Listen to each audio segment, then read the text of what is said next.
Well, good afternoon, everybody. This is Kathleen Bertrand with BronzeLens Film Festival, and welcome to our edition of BronzeLens Live. I'm so excited about the young lady that we're going to be talking to today, and she'll be joining us shortly for all you Boomerang fans. Let's see who's here. Can is here.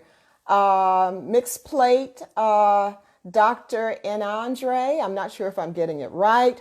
Butterfly Lens, Tandy Reddick, thank you so much for being with us, and it means a lot to us. Let me see, 02 Can. Okay, yeah, I got you. I'm sorry I messed it up. So it's been a very interesting week that we've had since we last joined each other here on Instagram, because another life was needlessly taken here in Atlanta just this past weekend. So our sympathies and our hearts go out to the family, but it's just rough. And it just lets you know that this time right here is more important than ever, because this is the time when we have to continuously document our stories, both in real time, which is what you've been seeing quite a lot of, and the scripted way as well, because we have history. We just have so much of our lives that people don't know about, that we get a chance to share through film and certainly through conversations like this. Let's see, Carmel Velocity, glad to see you. Swinton Actress J, thank you for joining us. Studio 1027, thank you for joining us. I appreciate each one of you for joining with us. William Roebuck, I think you're going to get the prize for I join every week. I don't have a prize, but I'm going to come up with something. And thank you for doing that. Let me see. Bougie Mac, I don't know if I said that right. Thank you for joining us. Morg Matthews, thank you for joining us. Morg_Matthews, thank you for joining us.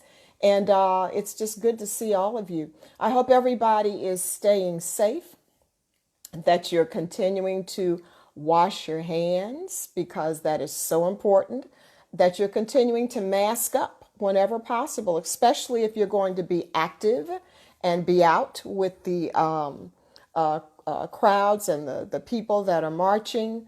You just need to protect yourself. You don't want to be an activist one day and a patient the next. So just in the meantime, just make sure that you're continuing to protect yourself.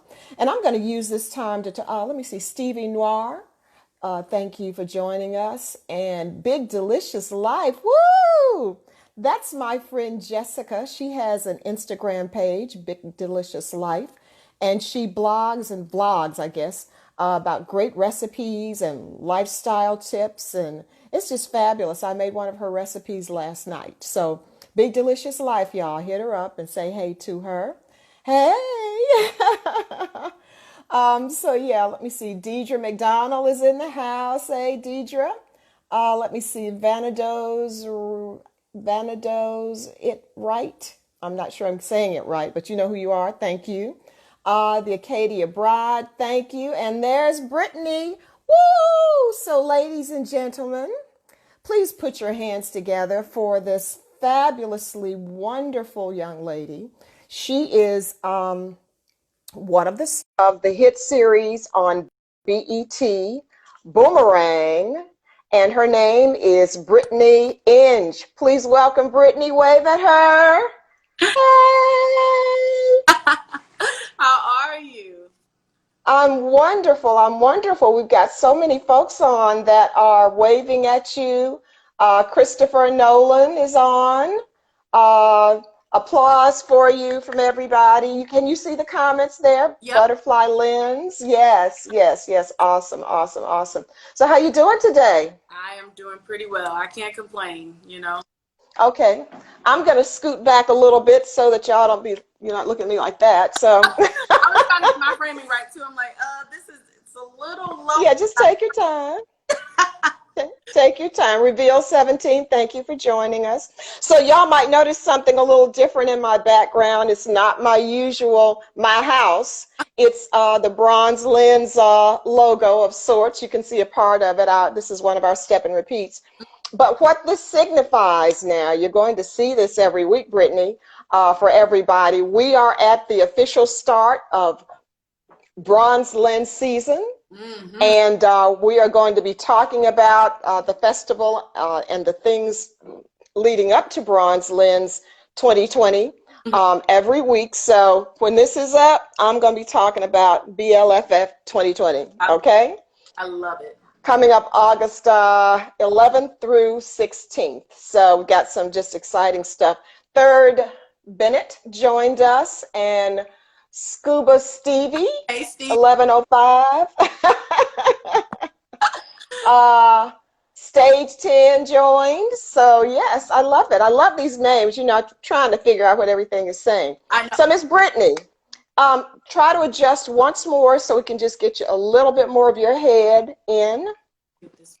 Just a smidge, just like a smidge, like a. Exactly what you mean. Let me see if this.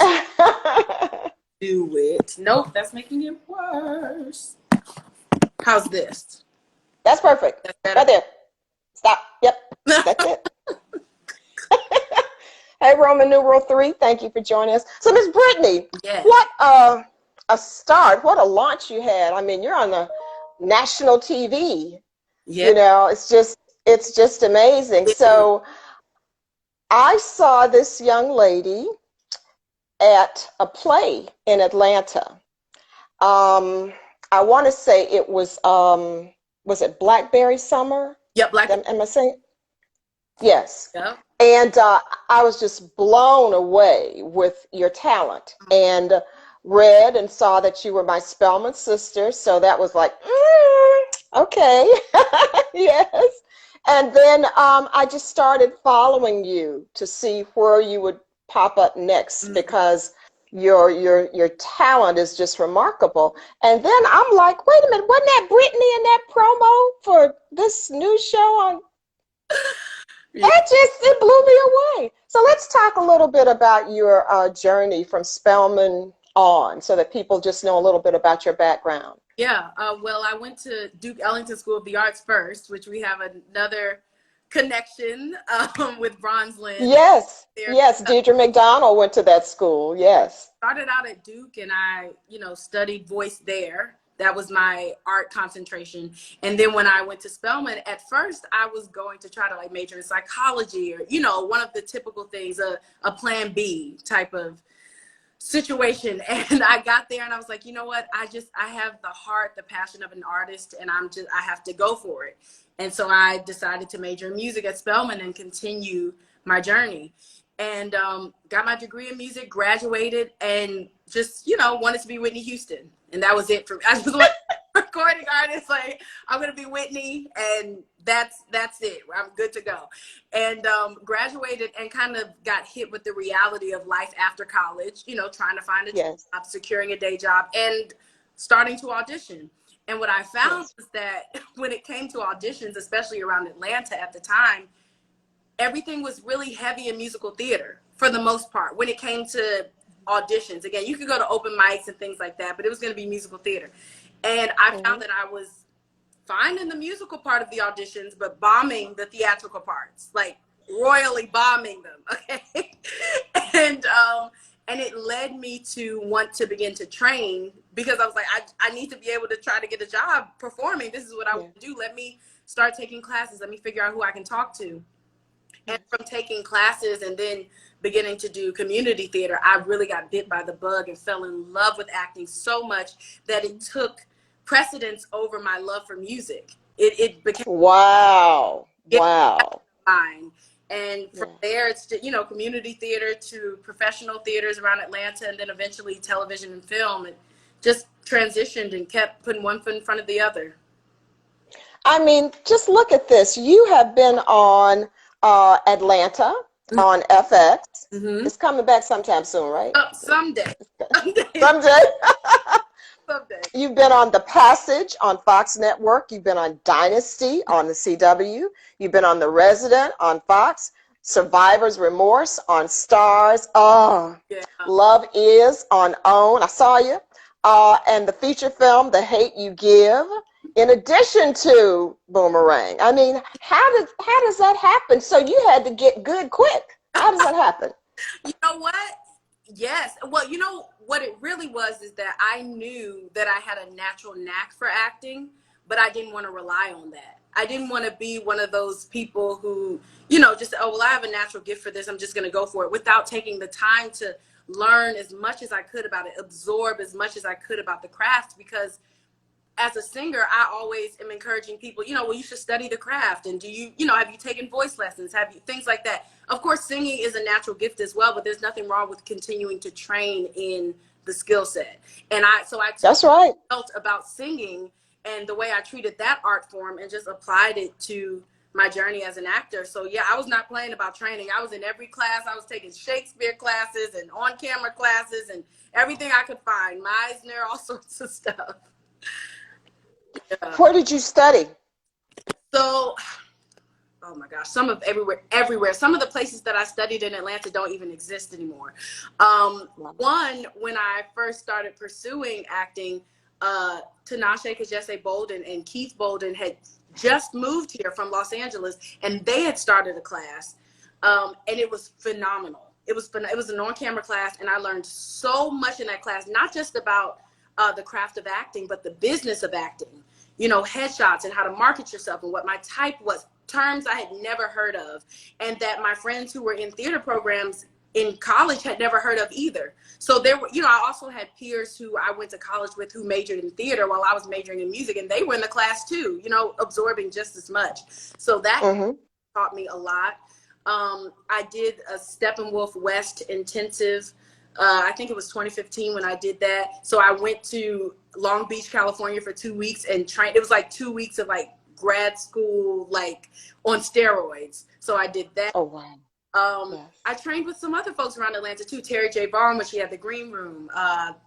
Damon Waring, he taught an intro to Shakespeare class at the Recreational Center in the West End. So I was just kind of like taking in as much as I could and taking the meat and leaving the bones, taking what I, knew applied to me and what, and put all that together to create my own toolbox, So, a lot of times people will ask, so after you did all of that, how did you market yourself? Because I know these are the questions that people ask each week. How did you get, do you have an agent? How'd you get an agent? Do you have a manager? How'd you get a manager? How do those things work for someone that has previously been singing, then just taking lots of classes and community theater? How do you elevate with those tools? Yes, love that question. And I think it's so important. That's why classes are so important. And I always tell people this, because when you begin to take acting classes, you're not only training your instrument, you're building your network. And, the people that you're in the class with and the teachers that you're learning from, they know people. They know how to get professional headshots. They know makeup artists that you can work with, that, all of these things. And so it's really important to train your instrument and build a network of folks who are on the same path as you. So I would say what really helped me elevate to the next level of getting an agent was listening, being a sponge, and not being afraid to ask questions, and working with people like specifically Keith and Tinashe. I do have to give them credit because they helped me find like my first really good headshot photographer. And, I found the makeup artist myself and got it done, got the type of headshots that I knew I needed to secure an agent, the type of headshots that were marketable. They helped teach me what that looked like on me as a Black girl. And hopefully we're past that now. But yeah, they helped me like learn what that looked like and what my type might be if I'm a young mom or if I'm going to play, early 20s, whatever the case may be. And from there, got the headshots and submitted. And the other piece of that I do want to say is creating your own content. Because I also created my own content at times, I was writing short films and being in my friends' short films, I had a reel of work to submit to the agents. And even though it wasn't network credits, it wasn't network quality work, they were see me in action. They were able to see the literal work that I could do as an actor. And so having Mm-hmm. those two components really helped me secure an agent. So when one goes to secure an agent, Mhm. is that on referral only? Is that you go through, I don't know, a directory Mhm. and find one that has a name that you like? I don't know. How does that work? Love it. So again, building a network, because you can talk to your fellow classmates, like fellow actors that you know who are already represented. What's the name of their agency? And then you take the time. You don't get anyone to do the work for you. You just get the name from them. You do the research yourself. And another, And do the work. yes, you do the work. And one thing that I did actually, I've never told anyone this because I forgot that I did it. When I worked at Tyler Perry Studios, I worked there corporately, and we'll get to that. But when I was working there, one of my first jobs was data entry. And part of that data entry was just recording every single person that came to the studio and what they came for. So sometimes it was contractors, sometimes it was producers to have a meeting with Mr. Perry, sometimes it was actors for auditions. And what I started doing is when I would see the actors' names on the sheets, they often would write their agency down on the sheet as well. And I started creating my own database of people. Yes. Like I was like, oh, she's with and I would just take the name. I forgot that I did that. And I would take the names from people's, you know, entry forms and Yes.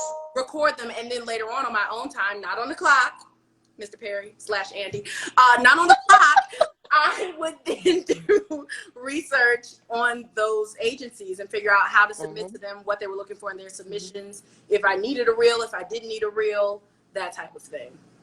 So yeah. You are hungry. Yeah, You are hungry. you have to be. You know, I mean, this is what I'm hearing because I used to say when I used to talk to students and people about my other career, which is music, and putting out my first CD, you know, and I wasn't going to wait for a label.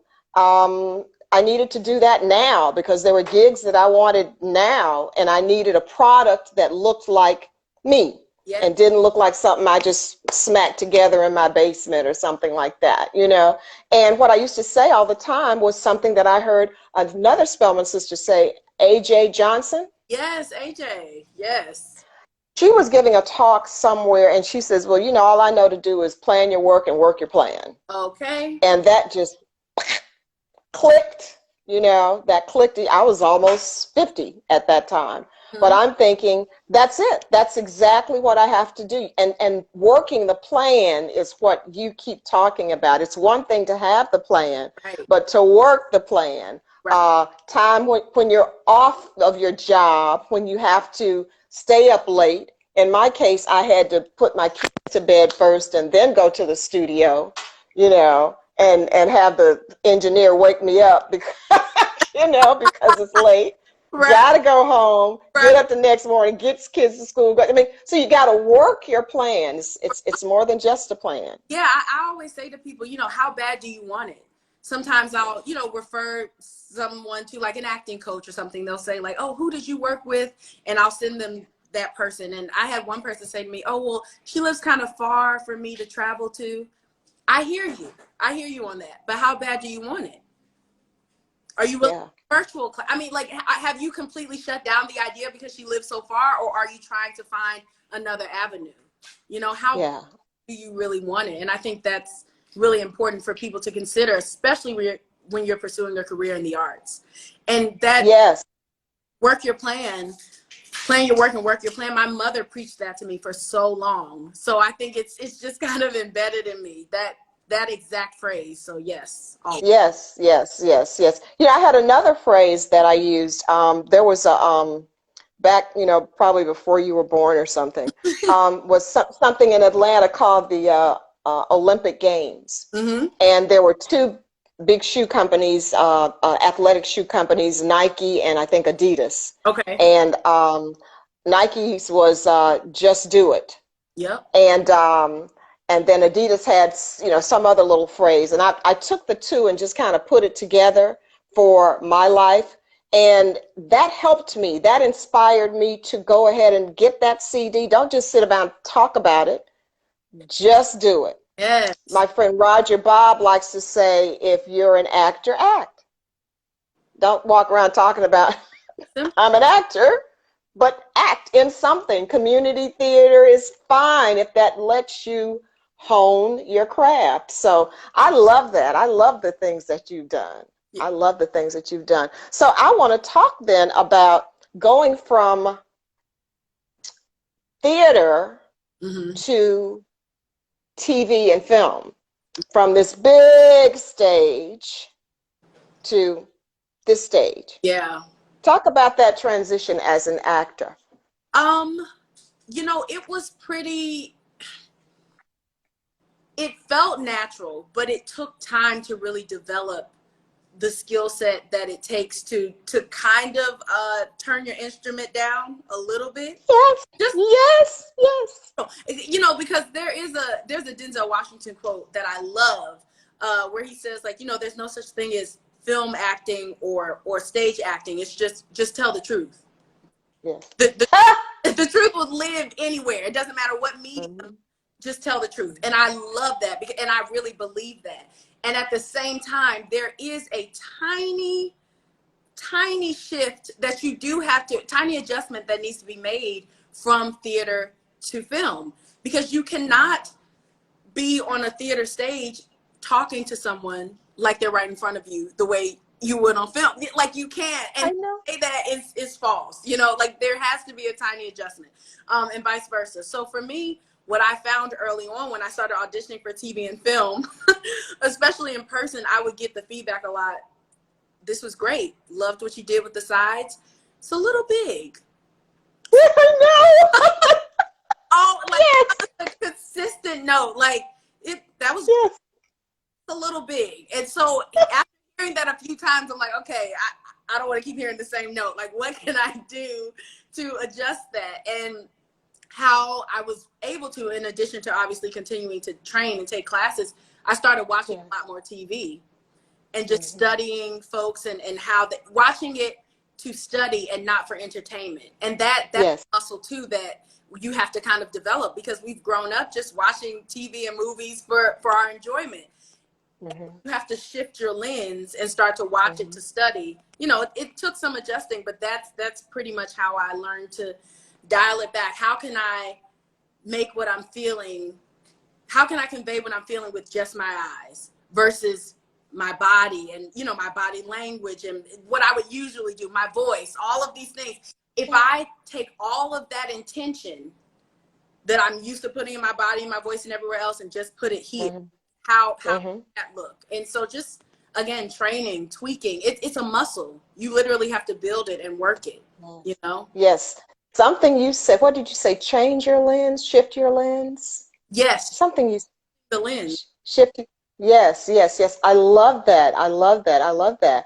And the reason I am just so empathetic to what you're talking about is because I had auditions and I had just been on a musical for, 6 weeks, and everything is big, and so I asked that same question. Well, everything was good, but it's a little big. Can you just conversational tones? That's what you told me. And so when you say that you watch the TV to study and not to be entertained, very important note, y'all. Very important note. Yeah, and it takes some getting used to it. Still, even today, I mean, now as a working actor, it's hard to sometimes even enjoy things because I'm watching everything, studying it. But there are moments where I'll find myself like preparing for an audition and I want to maybe watch the show if it already exists and see what the world looks like and things like that. And there are times even still where I'll find myself like so wrapped up in the story. I'm like, oh, you're studying. You still have to like come back and remind yourself like which section of the brain am I using today? Am I being entertained or am I studying? So it's natural, but you just have to train that study muscle. Well, you know what? You talk about yourself as an artist and an activist. Talk about the activist part. Oh, where to begin? Wherever you want. Well, for one, I've always believed and been taught my existence is a political act, like me existing. And in addition to that, me existing as an artist and telling stories is political. Just off the fact that I'm Black, and there's responsibility attached to that, whether we want it or not, whether it's fair or not. There's responsibility attached to that, and I've always taken it seriously. And I was raised in a somewhat radical, Black loving home. So I've always been passionate about Black people and about bringing our voices and our stories to the forefront. And I think the big way that activism, or as I call it, artivism, really infiltrates my life is that I am just adamant about pushing Black voices, Black stories, being unapologetic in how we present our art form, being unapologetic when I walk into rooms, casting rooms or director sessions, whatever the case may be. When I come in, I'm Black and I'm proud, and I don't want to have to dial that side of myself down. I don't want to have to do it. You're going to get this Blackness and you're going to love it.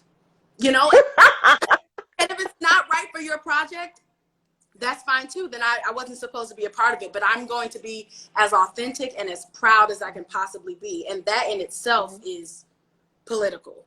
But on the flip side, I've also at times been a community organizer. I've organized all sorts of like talkbacks and groups with people after some of these very senseless killings that happened. This was more like, I think, 2016. And sadly, I can't even remember which Black man or woman we lost in 2016, but I did some community organizing and had a whole, I think it was about 70, 75 people come together, the Atlanta community, to just kind of strategize and come together and what can we do and how can we, better serve our community? How can we better serve ourselves? And I've just always been passionate about it, and I continue to. And as my platform grows, I hope that I can continue to teach and share the information that I've learned with my audience. So how do you feel about what's going on now? Are you able to digest it and be active in some kind of way? Are you using your art in some way, or are you just taking it all in right now? It's been an emotional roller coaster. So so it's been hard to feel creative at times. Yes, I get, yes. Yes, it's been really difficult. And I think that in some ways I am using my art to kind of get me through, even if it's escapism. And that's the other thing. I think it's important for Black people to know that, yes, our existence is political, and it's important that we speak up and use our voices in this time. But it's also important to learn to be selfish at times and know that it's okay to use your art or whatever your gift is as escapism. You don't always have to use your gift to further the cause. Do both. Self-care. But self-care, exactly. Do both, but self-care in moderation. It's okay to take care of yourself too. And I think right now it's troubling. I've donated. I've been reading a lot. I've been reading a lot of information about, what it means to defund the police and what it looks like, bail funds, donating to things like that. Just taking in as much information as I can without it being overwhelming. I've been to a march. I plan to march some more.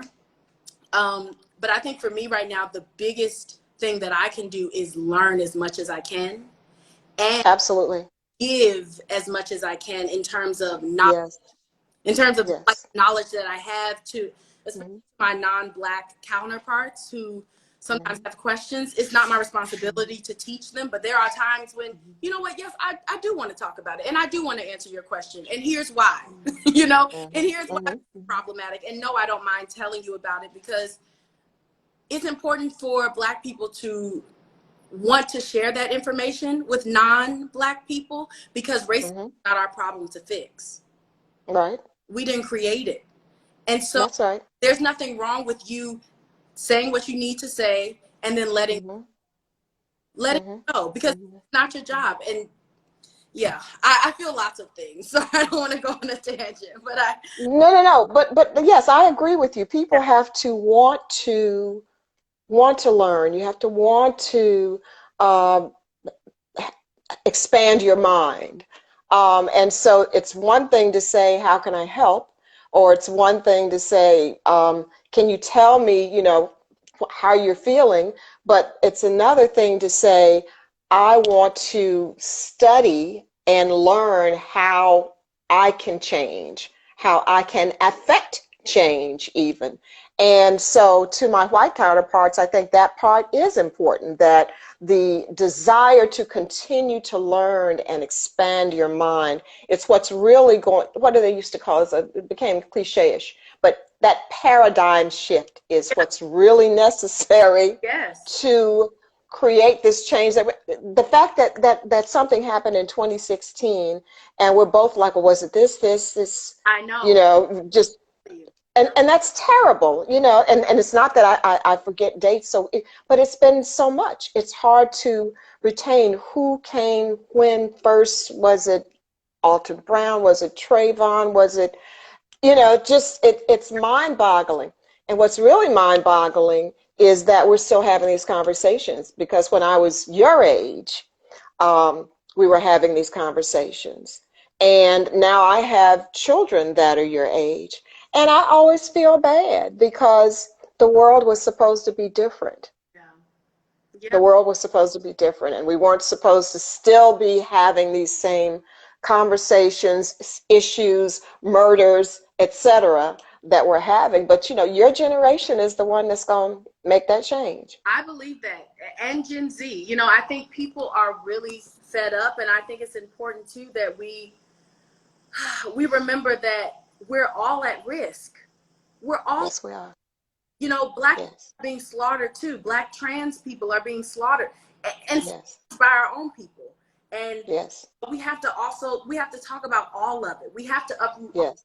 because the reality is it's all based in the same thing. It's all based in white supremacy.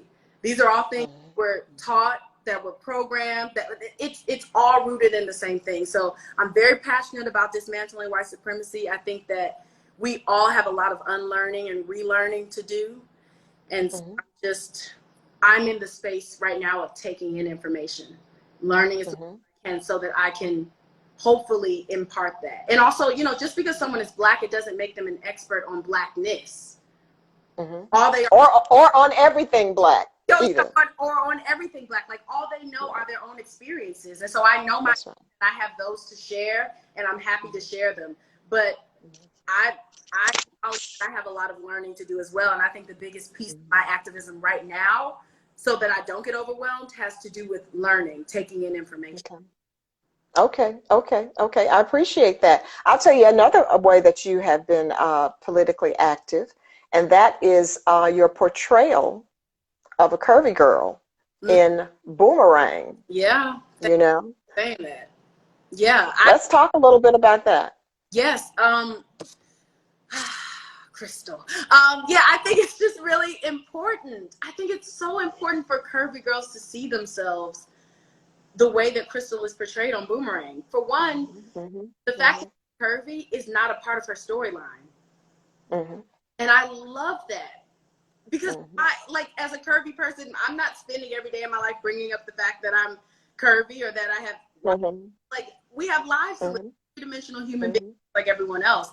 And I think that's Mhm. really important to see, because so often curvy women are either, just the side, like the fat friend. Even if they're not fat, you Mhm. just get thrown into that Mhm. category. Mhm. You Mhm. get thrown Mhm. into the fat Mhm. friend category, or the funny friend category, or Mhm. was Mhm. just put there as an object of, like, sexual desire, as far Mhm. that, and that's it. There's no three-dimensional human life happening on Mhm. screen a lot for us. And so I think she's a really important character. I love what she represents. She's black, and she's proud, and she's young and newly divorced. And I think there are just so many things about her that make her unique and make her a character that people need to see. So I'm very proud. And it is definitely a political act. Definitely. Mhm. Mhm. Mhm. I felt she was very strong.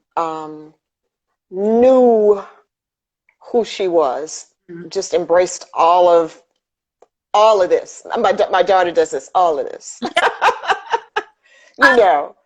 Yes, exactly. Like the brown Yeah. skin, the curves, the natural hair. Yes. Yes. When do we see that combination of traits in one character on a TV show? Yes. You know, someone, Yes. but they're very thin, or someone has natural hair, but it's a certain type of natural hair. You know, like when do we see it all put together in one person? I'm Yes. proud of that, and especially, you know, her Paris episode from season 2 that resonated a lot of people. And I think the reason why it resonated so much outside of the amazing writing and direction was the fact that you're seeing a curvy brown-skinned girl, one, take an international trip. I don't know how often we see that. And then you get to really be at the center of not a love story, but a romance.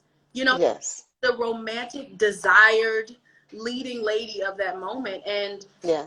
I think people don't get to see that enough, and they're hungry for it. And people deserve to see themselves that way. Curvy girls Yes. are Yes. too. Brown skin girls are desired. You know, it's like Yeah. but it's taken sometimes time for TV and media to catch up. So I'm very proud. Yes.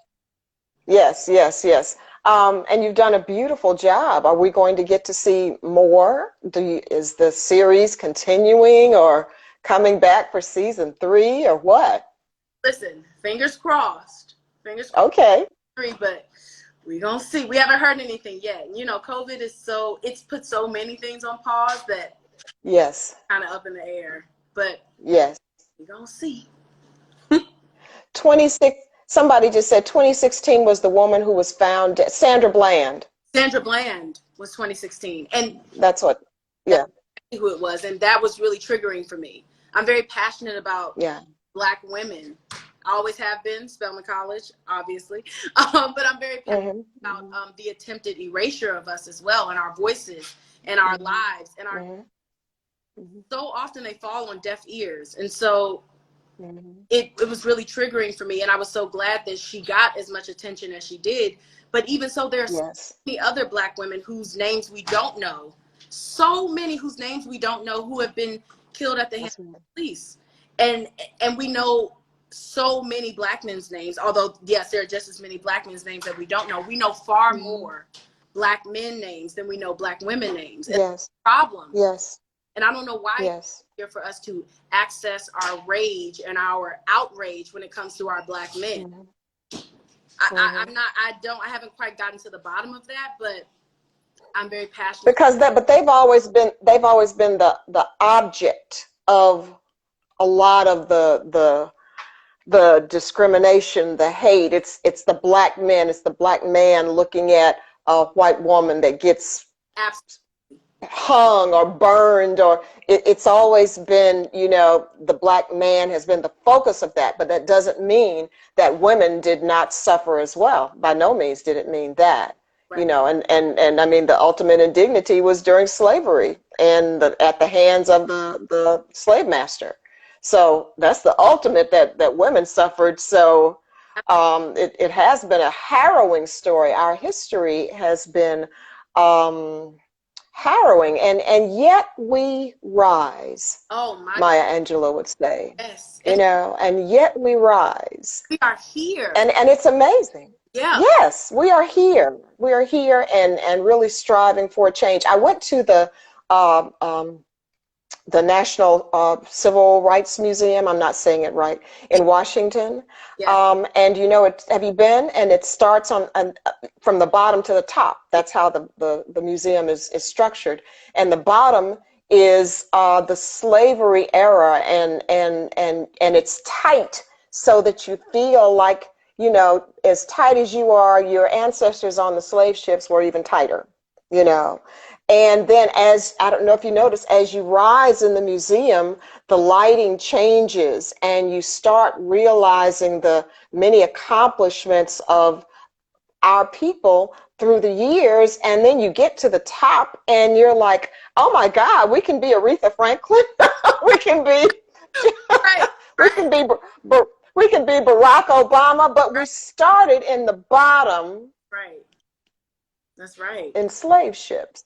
You know, So we are remarkable people. We are strong beyond anything that we knew about, but that doesn't mean that we have not been hurt. That's right. And I thank you for, for the work that you're doing in that area, representing people that are your age. My folks have done this, seen a lot of this before, but y'all have got to, you may be the ones that really make the change, your entire generation. And it's across all races. That's what's going to be necessary for the change that we see. Absolutely. Yeah.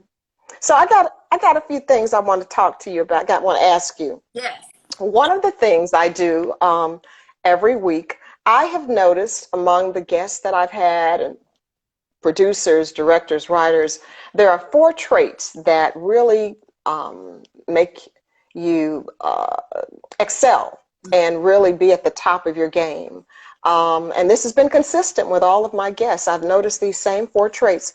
And so I'm going to tell you these 4 words. Okay. And then I want you to pick a number from 1 to 4, and it will land on one of these words. They're in no particular order, okay? So the words are perseverance, collaboration, creativity, passion. So pick a number. I'm picking a number. I'm gonna pick number 1. All right, now number 1 is collaboration. A good one. Ooh, talk about that one, Missy. Good one. Oh man, I've collaborated with so many amazing artists in my life. And I don't know where I would be without collaboration. One of my very best friends, Brian Jordan Jr., he is a huge collaborator of mine. We've written shows together. He's directed me before. I've directed him. I mean, it's just that, and that relationship, from that relationship, and this is just one example, I have many, so much growth has taken place in both of us. So much. Yes. Yeah, we've both grown as artists. We've grown as people. And yes. I don't know that without that collaboration, like where I would be right now. You know what I mean? I think it literally just, it funnels the journey. It funnels like the next steps. And I think you can't, none of us can do this on our own. And we know that. So you need collaboration in every facet of not only your career, if you're an artist, but your life. You can't do anything completely on your own. So I think that's right. Yeah, like collaboration is like one of the fundamentals, I think, of being a great artist. You have to find like-minded people, yes, but that you can really grow and build with. And so I'm very grateful for the tribe that I have of people. And I've done all sorts of things. I've web shows and short films and all with my tribe. Yes, yes, yes. You know, your friends, that circle of friends, supporters, they encourage you. Yeah. And they open up different avenues because your friends have friends. And remember I mentioned my friend Jessica, the lady that has My Big Beautiful Life. I think I may be getting it wrong, Jessica. But I mentioned her earlier. She has a vlog, and she just started talking about, she has friends from college that have a farm, and she's doing natural foods, and they invited her out to her farm, and now she's got a whole series that she's doing on vegetables and things that you grow. Yeah. And that just comes from being able to depend on those folks that are in your, what you call it, your tribe? Yes. Your tribe. Yes, I love it. I love it. Very, very important the rest of your life, actually. Your tribe. Very important. Yeah. So then the other thing that I wanted to ask you is, did I bring it here? I have something called Show Me Yours, and I'll show you mine. Yes. So I got to go get mine. Give me 2 seconds. 2 seconds. And I got to go get mine. I'm tickled. Hey, Jill. Hey, Jessica. Yes, tribe life. Yeah. Okay, sorry about that. I'm ready. Bye. You're first anyway. Show me yours. Okay. What you got? So mine is my current read, which is Crusade for Justice, the autobiography of Ida B. Wells. And I just started reading this. Oh man, I took my little highlighter out. That's okay. I just started reading this week, and it has a double significance for me. First of all, Ida B. Wells was amazing. Let me hold up the book again. So she was an amazing investigative journalist, and part of her work was really doing the detective work, the uncovering of the situations behind lynchings, and specifically Black men being lynched. Again, we have a Black woman doing the work and fighting for our people. And what she found in a lot of her investigative journalism was that the lynchings that were being done to Black men, often at the hands of white men, often encouraged, if not covered up by law enforcement, were being shared with the public as, we've lynched these Black men because they're, they're dangerous to our white women, or they've raped our white women, or that was always the story. There was always a narrative created around Black men being a danger or a harm to white women. And what she was able to find is that almost all of the lynchings that took place were actually acts of economic terrorism. It was about white people being mad that Black people may have built a business near their part of town that was starting to flourish so much that it would compete them economically. And that has been, and I've just started the book, but just taking that in, and she was born in the 1800s, and it's 2020, and it's disheartening at times to read, but it's also so eye-opening, and I'm just learning so much about our history in this country, and just all the amazing things that Black people have been doing for centuries, for generations. And what's the name of the book again? Put it up there. Crusade for Justice. Crusade for Justice. Yep. Okay. Ida B. Wells. And the reason, Ida B. Wells. I can put it in the comments. The reason why it has significance for me is that I'm still an actor, and I want to play this woman so badly. It is a goal of mine, it's a bucket list goal, and it's so crazy because I've technically already played her. I played her once in a short film, going back to collaboration and tribe and community. I heard a short film last year for a friend of mine named Kaya Klingman, who created a film called Eavesdropping on the Elders. And it was a tribute to her father. And so I played Ida B. Wells once. It was a short little piece, and it was a short film, but I'm manifesting her life's work. And so I really want to absorb as much as I can and tear this book apart. So it has double significance for me, artistic and activism. And you may be writing that story, that screenplay. Exactly. I may have to write it myself if I want to do it. Because, I mean, there comes that point where you either wait for somebody to do it, or you do it. Yep, and that's why. Yes, ma'am. Yeah. Yes. I love it. I love it. Okay, well, for mine is a book also. Yes. And it's very small. This is the BronzeLens Women's Superstar Luncheon Souvenir Guide. Yes. And I published this last year it's backwards, at BronzeLens, because I'm not sure if you know, but BronzeLens honors women every year, and we've been doing it before it was a popular thing to do. Come on. So we have the Women's Superstars Luncheon, and as of last year, we've honored 52 amazing women for their work, both in front of the camera and behind it. Women like, who's there, Robbie Reed and Lynn Whitfield and Diane Ashford and just so many more. So I'm going to send this to you, Miss Brittany, just to say we appreciate you, because you're going to get to see some women that have just had amazing careers in the path that you choose. And I'm also going to send it to one person in our thread here.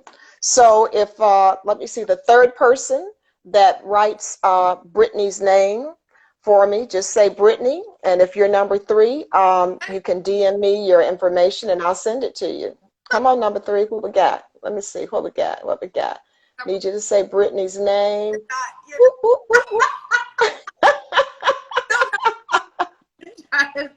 That's number 2. Don't count. Oh, okay.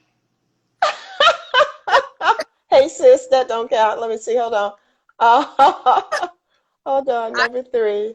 eat. I love you. That's one, two.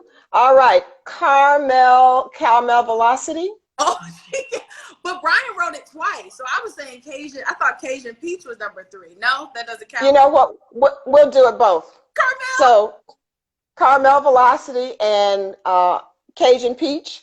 Y'all DM me. Or here's my email: kbertrand@BronzeLens. That's easiest. I And love I'll send this to you as well as one to you, Miss Brittany, just to say thank you for your time, for your wisdom, for your energy, for your activism, for being so focused on perfecting your craft that you bring us your very best. And we just appreciate that so much. Thank you so much. I'm so, first of all, I can't wait to read it. As you can see, I'm a reader. So I'm very Yes, excited. ma'am. Thank you for It's it's a souvenir. You'll get to hold onto it, you know, and just like I said, drool over these amazing sisters. The president of the Oscars came to BronzeLens, a sister.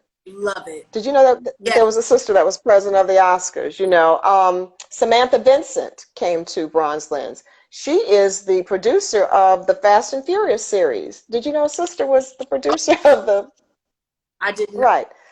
Yes, and so when you talk about $1 billion in gross sales, this was her way before you started hearing other people that were doing that. Right. So she's quite awesome, Samantha Vincent. So you'll see her picture. We just love talking about the great things that women have done in the industry. So I'll send one to you. Caramel Velocity, don't forget, did I say that right? And Cajun Peach, kbertrand@bronzelens.com, Yep, and make sure that I have your information. So do we have any questions from anybody that y'all want to ask Miss Brittany? We've got 8 minutes before we have to tune out and tune back in. So if we get profound here, we'll have to go off and come back in. But any questions for Brittany that anyone has? Did we cover everything? In the comments for you guys. Yes, please do. Say that. You know what? I can't do it. Can I get who's on here with me? Demetria. Demetria, if you'll put that in the comments, say the name of the book one more time for me. Crusade for Justice. And I typed it a little bit earlier if you want to scroll back up. But Oh, okay. Okay. Of Ida B. Wells. And who's the author? So it's edited by her daughter, Alfreda M. Duster. But this is the second edition. So it's her words, but there are like forewords and things like that by other people before they get to her stuff. Okay. So yeah. Okay. All right. Awesome. Okay. Any questions? I'm looking here. We covered so much. Thanks for the great conversation. This is Photo Griot.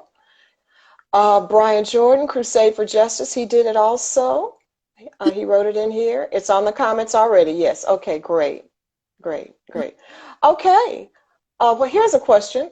What are your conversations like with your male friends and relatives in regard to the climate? And that came from Melvin Jackson Jr., and I don't think he means the weather. I'm sure he doesn't. Hey, Melvin. Yeah. Melvin, I owe you a text back. I'm so sorry, brother. It's been a lot going on. Anyway, I haven't quite gotten to my relatives yet, although I do plan to obviously talk to them. My main conversations with my male friends currently have just been revolving around some of the same things I was bringing to the table here. The erasure of Black women's voices and lives and deaths by the media, and also what it looks like to really protect Black women, and what it looks like to be inclusive of the fact that all Black lives matter. And I've been having that conversation with Black people in general, not just Black women. Because I think it's really important for us to remember that we cannot, want to disregard or oppress another community while fighting against, the disregard and oppression that we've received for 450 plus years. As a people. Yes. Queer people have always existed, continue to exist, and they are a part of our community. They're a part of the Black community. They're a part of the white community. They're a part of the world. right? And if you're a Black person and you are advocating for Black lives and you really believe that they matter, it includes everyone. And it doesn't matter if, you know, your belief system doesn't maybe allow you to understand someone's lifestyle. No one's asking you to understand. We're asking you to acknowledge that their life matters, you know. And for me, Absolutely. it's as simple as that. It really is as simple as that, you know. And I'm a Christian myself, and I believe that, you know, the church has a lot of work to do as well. But my biggest thing, you know, as Christians, we're charged to pray for our leaders, right? That's something we hear so often. Pray for your leaders. Yeah, that's been hard. Of course. And these days, there are a lot of, you know, well, pray for the police. You know, if you can fix your mouth and your knees to pray for the police and pray for our president, who clearly doesn't agree with your existence, then yourself to acknowledge that the life of this Black person whose existence you may not fully understand is worth living. You can acknowledge that their life is worth something, and they just brought into the conversation and brought into the fold in the same way that your, you know, cis hetero brothers and sisters do. And so I just think that's really important. That's a conversation I've been having with all Black people, Black men and Black I'm very passionate about it, you know. Okay. Very good. Very good. Any other questions for Brittany before we sign off here? I think I've got about 2 minutes. I was just gonna share this up. Ida, a sword among lions. Thank you. I'm gonna screenshot that. Okay. You can see, yes, that's right, because you can see these things too. Yep. You guys I always forget. Thank you for By that. Paula Giddings. Yeah. I don't know why the sound keeps kind of popping in and out a little bit. Is that better? Yes, you're good. So look, Miss Brittany, thank you so much. You're delightful. I am so glad we've had this time together. When that Carol Burnett song, I'm so glad we've had this time together. And I am. Next time we will have to sing together. I wasn't thinking because I met you. You told me yesterday as a singer at the Glee Club at Spelman.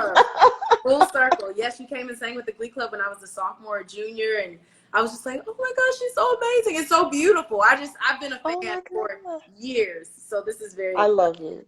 Thank you. I love you. Thank you for that. We wish you the very best with everything that you desire to do.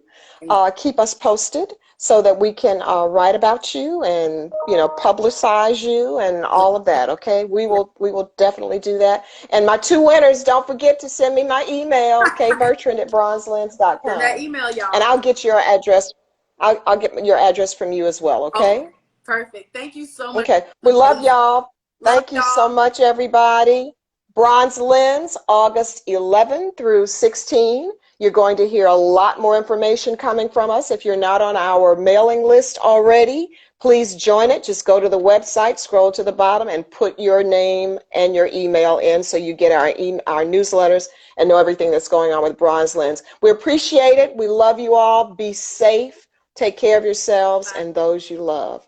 Wash your hands. Wash your hands. Bye. Bye.